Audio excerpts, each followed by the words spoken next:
ராகுல் காந்தி அவர்களுக்கு பாஜகவின் தரப்புல செம்மையான ஒரு மொக்க, இது வந்து செம்மையான ஒரு பதிலடி, மோடியினுடைய பதிலடி அப்படிங்கிற மாதிரி சொல்லப்படுது. அடுத்த கட்டமா கோவையில எம்எல்ஏவா வந்து அண்ணாமலை தான் ஆக போறாரு, சூப்பர் பா அப்படின்னு சொல்லி இந்த தொகுதியை குறிப்பிட்டு ஒரு பெரிய ஒரு மீடியா வந்து வெளியிட்டு இருக்காங்க. அந்த ஒரு விஷயம் பார்ப்போம். அண்ட் திமுகவினருடைய உச்சகட்ட குமுறல் இதுவா தான் இருக்கும் அப்படின்னு சொல்லி பல விஷயங்கள் பேசலாம். அண்ட் இன்னைக்கான அரசியல் காலத்துல ரொம்ப ரொம்ப முக்கியமான நிறைய விஷயங்களை கவர் பண்ணி பேச போறோம். மிஸ் பண்ணிடாதீங்க. லாஸ்ட் ஸ்கிப் பண்ணாம எண்டு வரையும் பாருங்க, நிறைய விஷயங்கள் பேசலாம். அனைவருக்கும் வணக்கம். நீங்க பார்த்துட்டு இருக்கிறது கல்கரி நியூஸ். நான் தீபிகா. ராகுல் காந்தி அப்படின்னு சொல்லி எடுத்துக்கிட்டோம்னா சில தினங்களா ஒரு மாசம் வரைக்கும்னே வச்சுக்கலாமே, எலெக்ஷன் கமிஷன் மேல குற்றச்சாட்டுகள் அப்படிங்கிறது அதிக அளவுல பண்ணிக்கிட்டே தான் இருக்காரு. ஸ்டில் நீங்க வந்து அந்த இடத்துல அந்த தொகுதியில ஜெயிச்சிங்க, அது எப்படி ஜெயிச்சிங்க, நீங்க வந்து போலி வாக்காளர்களை வச்சு ஜெயிச்சிருக்கீங்க, இல்லைன்னா சில பேருக்கு சில குடும்பங்களுக்கு நீங்க வாக்காளர் அட்டையே கொடுக்காம இருந்திருக்கீங்க, வயசானவங்க அப்படின்னு உலகத்திலேயே ரொம்ப வயசானவங்க எல்லாம் வந்து ஓட்டு போட்ட மாதிரி என்னென்னவோ சின்ன விஷயங்கள் கிடையாது, ரொம்ப அதிகமா பேசினாங்க. சோ இந்த எல்லாத்துக்குமே ஒரே தீர்வா எலெக்ஷன் கமிஷன் சொன்ன ஒரு விஷயம், எங்க மேல குற்றச்சாட்டு வைக்கணும் அப்படின்னு நீங்க நினைக்கிறீங்க, பேசணும்னு நினைக்கிறீங்க, பிரச்சனையே கிடையாது, எழுதி கொண்டு வாங்க, கையெழுத்தெல்லாம் போட்டு நீங்க தெளிவா இதுதான் பிரச்சனை அப்படின்னு சொல்லி வாங்க, நம்ம பேசுவோம். இல்லையா எங்க மேல கம்ப்ளைண்ட்ஸ் ரைஸ் பண்ணணுமா, போங்க அப்படின்னு சொல்லி கேக்குறாங்க. ஆனா அதற்கு அப்புறம் ஒரே ஒரு சின்ன ஸ்டெப்பாவது அவங்க எடுத்தாங்களா அப்படின்னு பாத்தீங்கன்னா கண்டிப்பா இல்ல அப்படிங்கிறதுதான் உண்மையான ஒரு விஷயம். சோ இந்த மாதிரி இருக்கும்போது போலி வாக்காளர்களுடைய திருட்டு பட்டியல் அப்படி இப்படின்னு சொல்லிட்டு ஒரு பெரிய PDF ஃபைல்ஸ் எல்லாம் வச்சு பேசுற ராகுல் காந்தி அவர்களை நோக்கி மோடியும் பாஜகவினரும் பதிலடி கொடுத்திருக்காங்க அப்படிங்கிறது குறிப்பிடத்தக்கது. இந்தியா வந்து சுதந்திரம் வாங்குச்சுல, வாங்கினதுக்கு அப்புறம் கிட்டத்தட்ட வந்து நிறைய எலெக்ஷன்ஸை பார்த்திருக்கு. ஆனா 7 முறை கரெக்டா 7 முறை சுதந்திரம் வாங்கினதுக்கு அப்புறமா முழு மெஜாரிட்டியில ஜெயிச்சது அப்படின்னு சொல்லி பார்க்கும்போது காங்கிரஸ் தான். சோ முழு மெஜாரிட்டியோட நீங்க ஜெயிச்சு நீங்க யார் அப்படின்னு ப்ரூவ் பண்ணிட்டு இருந்தீங்களோ இல்லையா, அந்த மாதிரி ஒரு சுச்சுவேஷன்ல 1993 எப்போ 1993ல ID card, voter ID card எல்லா மக்களுக்கும் இஷ்யூ பண்றோம் அப்படின்னு சொல்லி கொடுத்துருந்தீங்க. அதுக்கப்புறமா நம்ம ஸ்டில் இப்ப வரைக்கும் வந்துட்டு என்ன பண்றோம், எல்லா இடத்துலயும் எலெக்ஷன்ஸ் ரன் பண்றோம். ஆனா அதே மாதிரி சுதந்திரம் வாங்கிட்டு ஓட்டர் ஐடி கொடுக்கற வரைக்கும் முழு மெஜாரிட்டியில தனிச்சு நீங்க வந்தீங்கல்ல, ஆனா இன்னைய தேதி வரைக்கும் முழு மெஜாரிட்டியில தனிச்சு நீங்க ஏன் வரவே இல்லை? நீங்க அப்போ இதுல ஓட்டர் ஐடியை வந்து ஃபேக்குங்கிறீங்க, எலெக்ஷன் கமிஷன் ஃபேக்குங்கிறீங்க, இவ்வளோ ஃபேக்குன்றீங்க, அப்போ உண்மையான ஃபேக் யாரு அப்படிங்கிற ஒரு கேள்வியை சலார் அப்படின்னு சொல்லிட்டு இப்போ காங்கிரஸை நோக்கி பாஜக கேட்டிருக்காங்க. இதற்கான ஒரு விளக்கம் அவங்க என்ன கொடுப்பாங்க அப்படிங்கறத கன்ஃபார்மா நான் உங்களுக்கு அப்டேட் பண்றேன். விளக்கம் கொடுப்பாங்களான்னு கேட்டீங்கன்னா கொஞ்சம் சந்தேகம் தான். ஏன்னா வந்து தெரியல, ஏன்னா அது வந்து அந்த டைம்ல எல்லாம் அவ்வளவு மெஜாரிட்டிஸோட அவங்க ஜெயிச்சிருக்காங்க. பட் அதுக்கப்புறமும் அப்படின்னு சொல்லி பார்க்கும்போது அப்ப ஜெயிச்சிருக்கணும்ல. எலெக்ஷன்ல ஓட்டர் ஐடின்னு ஒண்ணு வந்து அவ்வளவு தெளிவா போய் அவங்க ஓட் பண்ணி இவ்வளவு ப்ரூஃப்ஸோட பண்ணும் போதுதான் அவங்க மெஜாரிட்டியோட பெருசா வின்னே பண்ணல. இது வந்து ஒரு பெரிய பேசும் பொருளா மாறி இருக்கு. அடுத்த கட்டமா ரொம்ப ட்ரெண்டிங்கா இன்டர்நெட்ல பேசக்கூடிய ஒரு விஷயம், நம்மளுடைய தமிழக முதலமைச்சரான ஸ்டாலின் அவர்களும் பஞ்சாப் முதலமைச்சரான பகவந்த் மான் அப்படின்னு சொல்லக்கூடிய இந்த 2 நபர்களும் என்ன பண்றாங்க, கை குலுத்துக்கிறதும் அவங்க 2 பேரும் வந்து அணைச்சுக்கிறதும் உட்கார்ந்து ஒன்னா வந்து சாப்பிடுறதும் அப்படின்னு சொல்லி பல விஷயங்கள். சரி okay, like Chandrababu Naidu, Revanth Reddy and பக்கத்துல கர்நாடகால இருந்து வரவங்க, அந்த சிஎம் இந்த சிஎம் அப்படி மாதிரி பஞ்சாப் சிஎம் வந்திருக்கிறாரு போல அப்படின்னு நினைக்கும் போதுதான் அவங்களுடைய விஷயம் எதை நோக்கி ட்ரெண்ட் ஆகுது அப்படின்னு சொல்லி பார்க்கும்போது காலை உணவு திட்டம். ஸ்கூல் பசங்க எல்லாருக்குமே நாங்க வந்து இன்னும் கொஞ்சம் காலை உணவு திட்டத்தை நாங்க எக்ஸ்பேண்ட் பண்ணலாம் அப்படின்னு சொல்லி இருக்கோம். கவர்மெண்ட் ஸ்கூல்ஸ் மட்டும் இல்லாம கவர்மெண்ட் எய்டட் ஸ்கூல்ஸ்க்கும் நாங்க கொடுக்கலாம்னு இருக்கோம். இது வந்து ஒரு பெரிய விஷயம். 20 லட்சம் குழந்தைகள் ஒரே இடத்துல காலையில சாப்பிடுறாங்க அவங்கவுங்க ஸ்கூல்ஸ்ல அப்படிங்கும் போது இதை விட ஒரு சந்தோஷம் யாருக்கு இருக்க முடியும், என்ன இருக்க முடியும் அப்படின்னு சொல்லிட்டு முதலமைச்சர் ஸ்டாலின் அவர்கள் சொல்றாரு.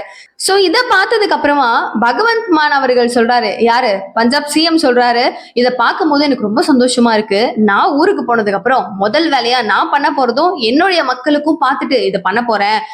ஸ்டாலின் அவர்கள் சூப்பரா பண்றாரு, இது வந்து எவ்வளவு பேர் பயனடைறாங்க, இந்த மாதிரி விஷயம் எனக்கு தோணாம போச்சே, நான் போயிட்டு பண்ணுவேன் அப்படின்னு சொல்லிட்டு நம்மளுடைய ஒரு விஷயத்த காப்பி அடிச்சு நான் போய் பண்றேன் பாருங்க அப்படின்னு சொல்லி பெருமையின் உச்சத்துல பேசுறது ஒரு பெரிய ட்ரெண்டிங்கான ஒரு டாபிக்கா இருக்கு. நீங்க என்ன இவ்வளவு பேசிட்டு இருக்கீங்க, வைக்கிறேன் பார் செக் அப்படின்னு சொல்லும் வகையில பாஜகவினுடைய மாநில தலைவரான நயினார் நாகேந்திரன் அவர்கள் வெளியிட்டிருக்கிற ஒரு விஷயம் என்ன தெரியுமா, எக்ஸ்பேண்ட் பண்றதுலாம் விஷயமே கிடையாது. நீங்க நல்லா நோட் பண்ணுங்க, தாராபுரம் போன்ற நிறைய அரசு பள்ளியில சாப்பாடுல பள்ளிகள்லாம் விழுந்திருக்கிற காட்சிகளை சமீபத்துல கூட பார்க்க முடிஞ்சிச்சு. ஸோ நீங்க எக்ஸ்பேண்ட் பண்ணி நீங்க ஃபுட்டு கொடுக்கணும் அப்படிங்கறத தாண்டி தரமான உணவு கொடுக்கணும் அப்படிங்கறத மட்டும் தான் நீங்க மைண்ட்ல வச்சுக்கணும். இந்த மாதிரி நாங்க லிஸ்ட் சொன்னா போய்கிட்டே இருக்கோம், அது கொஞ்சம் தரமா மட்டும் பண்ணுங்க அப்படின்னு சொல்லிட்டு தரமான ஒரு பதிலடியை கொடுத்திருக்காரு. சோ கொஞ்ச நேரம் கூட சந்தோஷமா இருக்க விட மாட்டீங்களா இல்லப்பா நீங்களா அப்படின்னு சொல்லிட்டு திமுக பாஜகவை பார்த்து கதறாங்க அப்படின்னு தான் எல்லா விமர்சகர்களும் சொல்லிட்டு இருக்காங்க.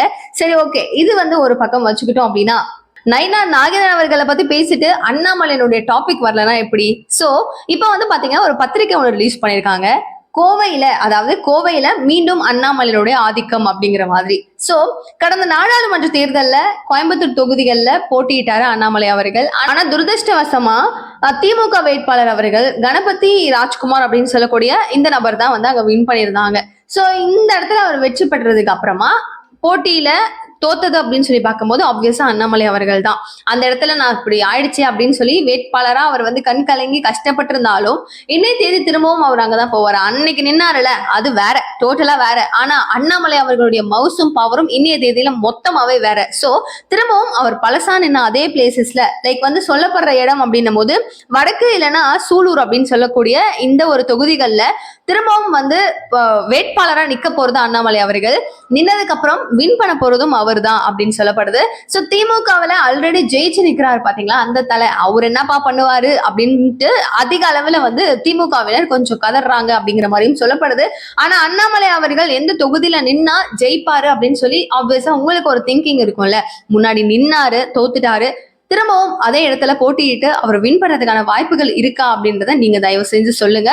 இல்ல எந்த டிஸ்ட்ரிக்ட்ல அவர் இருந்தா எந்த தொகுதிகள்ல அவர் நின்னா ஜெயிக்கிறதுக்கான பல வாய்ப்புகள் இருக்கு அப்படிங்கறத மிஸ் பண்ணாம அண்ணாமலை அப்படின்னு சொல்லிட்டு அவருடைய பேரை போட்டு அந்த தொகுதியை போட்டு நீங்க எந்த ஊர்ல இருந்து பாக்குறீங்க அப்படிங்கறத பை போட்டு ஊரை மென்ஷன் பண்ணுங்க.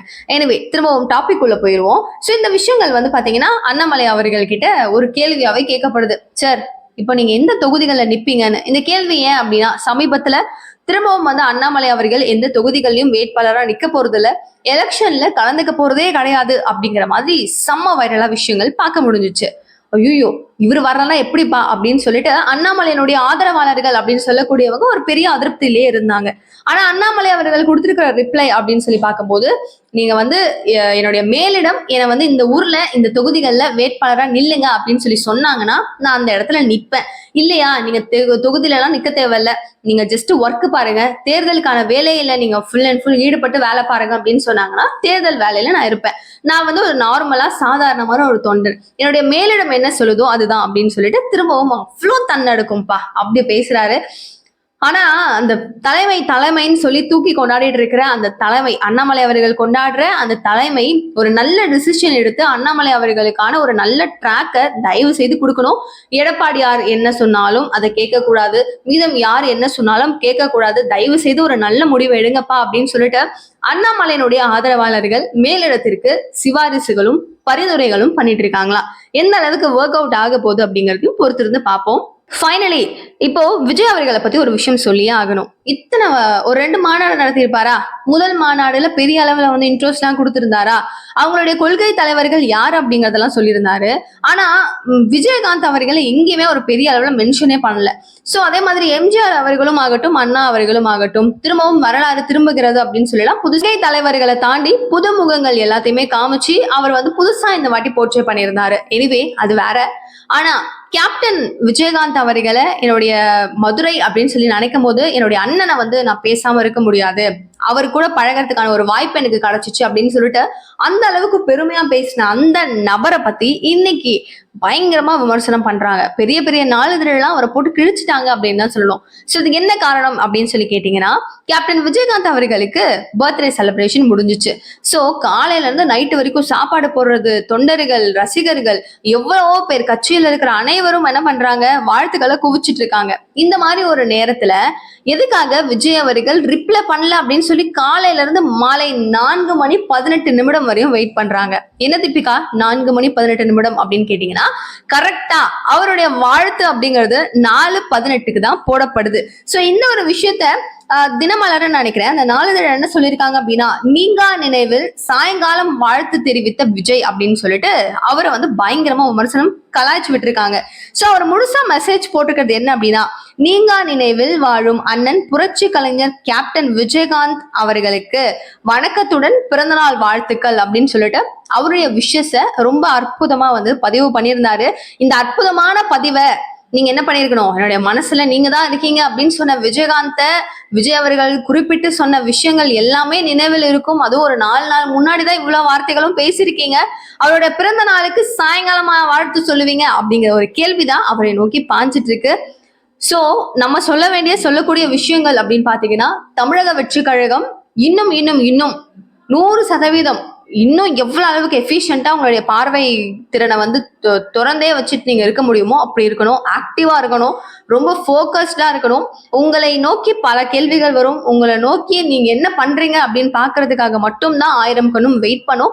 ஸோ பி கேர்ஃபுல் அப்படிங்கிறது பல பேர் அவங்களுக்கு சொல்ற ஒரு சூசக மந்திரமா, இல்ல உங்களுக்கான ஒரு அட்வைஸா, இல்ல எப்படி வேணா யார் வேணா வச்சுக்கலாம். ஸோ இது வந்து ரியாலிட்டி ஃபேக்ட் தானே. அவங்க வந்து இப்ப பாருங்க 4/18 பண்ணிருக்கிற மெசேஜ கன்ஃபார்மா விமர்சனத்திற்குரிய ஒரு விஷயமா தான் மாத்திருக்காங்க. இன்கேஸ் மார்னிங்கே அவர் பண்ணியிருந்தாலும் இப்படிதான் ஆயிருக்கும். உடனே இத்தனை போய் உடம்பு சரியில்லை, போய் பார்க்க கூட இல்லை, ஆனா பாரு காலையிலே மெசேஜ் போட்டிருக்காரு அப்படின்னு சொல்லலாம். பேசும் வாய் எப்படி வேணா பேசலாம். ஓகே, அரசியல் களத்துல சுட நிறைய விஷயங்கள் நடந்துட்டு இருந்தாலும் உடனுக்குடன் நான் உங்களுக்கு அப்டேட் பண்ணிட்டே இருக்கேன். மிஸ் பண்ணிடாதீங்க. நிகழ்கால நிகழ்வுகள் ஒன்னொன்னும் உடனுக்குடன் நீங்க தெரிஞ்சுக்கணும் அப்படின்னா சேனலை சப்ஸ்கிரைப் பண்ணிக்கோங்க. தேங்க்யூ சோ மச் ஃபார் வாட்சிங் திஸ் வீடியோ. பாய்.